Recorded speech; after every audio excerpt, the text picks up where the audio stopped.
The longest I've ever gone without using digital media is probably like a month when I went to like sleepaway camp. The longest I've been without interacting with digital media would be maybe 1 day. Probably was last summer. I went on a cruise to Alaska and we had no connection to Wi-Fi or the internet or any source of TV or anything. It's hard not to be looking at my phone or looking at social media or looking at, you know, a show or the latest news. So I manage my screen time by when I start my homework and finish my homework.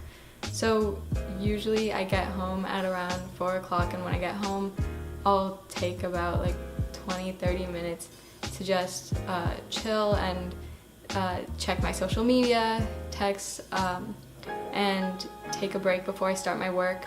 For how I manage my screen time, I don't really, but when my best solution is usually just like trying to turn off my phone and just like be away from like my laptop and things. The way I manage screen time, normally I would play games online, so like Overwatch or League of Legends, and well, not really League of Legends anymore, mostly Overwatch. That's how I would manage screen time, and I would know like after a certain amount of games, take a break, go look at something else online, probably get up, just practice yo-yoing.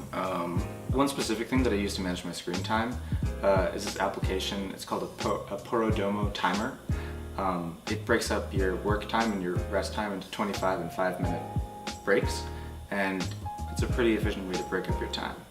The adults that I interact with a lot, like my parents, teachers, my friends' parents, they all have a different opinion on what a healthy digital life is. The big misunderstanding between the older and younger generations is the way I think about it. Older people view digital life a certain way, but I don't think young people view digital life at all. It's sort of like, it's a bit like fish. If you're a fish that's born into the water, you don't see water. But if you're a human who lives on land, you see oceans around you. One of the number one things that I feel like adults misunderstand, especially teachers and my parents, about like, you know, my phone and just social media in general, is that they like think it's like, oh man, it's just a procrastination thing, you know, you're being lazy, you're using it to just, you know, it just distracts you from your homework. But really, like, when you look at social media, it doesn't really add anything to your life, but it's kind of the only time I have in the day to really just pause. Personally, a lot of my older family members think that it's mostly just for getting out of family celebrations or gatherings, and really it's not. Like, most of the time it's because I want to talk to some of my friends who are going through a really hard time. One of the most tiring things about school it's just that you have to be thinking about topics that are so difficult for so long that you just get mentally exhausted. And so social media kind of serves as a way for me to like refresh, which I don't think a lot of adults, you know, understand that necessarily about like social media and like your phone in general. I believe that a lot of people think that if you're on your phone the entire time, you're up to no good, that you're doing bad things, and that it's just bad for you overall. And I believe that yes, phones can have negative effects, and being online and having a social media presence can have its negative effects. I believe it also can have many advantages. It can connect you to so many people, and you have so many more resources available to you. What made social media really precious to me, I guess, is because I've made multiple friends over the internet across countries through social media, through just liking a certain type of music or liking this type of, I don't know, art or band or something. And so it's really opened airways and gateways, I should say, to how I perceive the world, and they've made me grow as a person. Older people view like excessive amounts of screen time as some form of excess or unhealthy, which it is, but it's harder for younger people to see that, like myself. because it's such an integral part of life.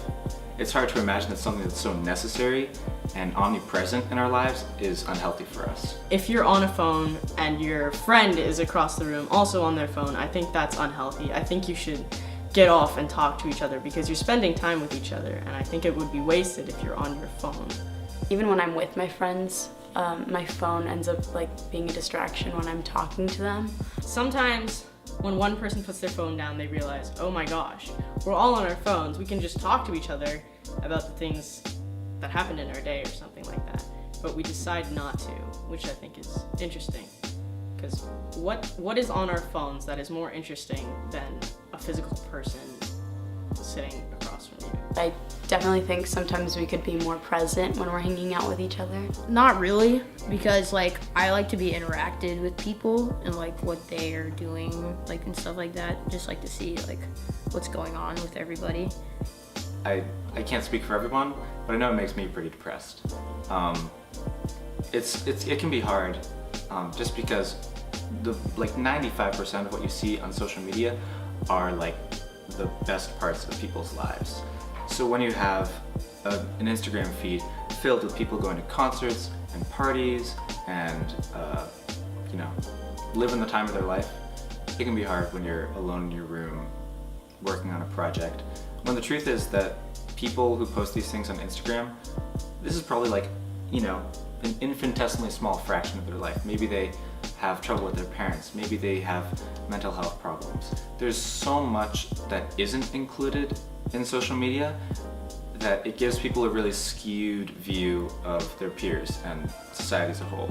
And I think it can be depressing. Social media personally does not make me depressed. It actually makes me pretty happy, because without social media, I wouldn't have been able to meet all the wonderful people that I have. Social media does not make me depressed, as many cultural ideas believe that it does.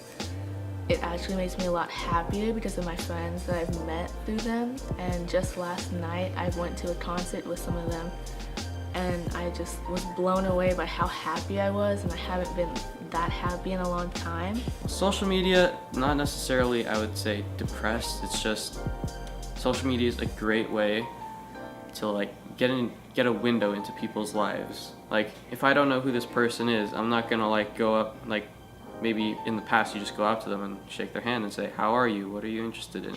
I don't look at people's pictures and say like, oh, I wish I was like that. I wish I looked like that. I am very confident in the way I look, and I feel like most people get depressed because they see people who are more attractive to them or more attractive than them, and they feel ugly. I don't feel like that though.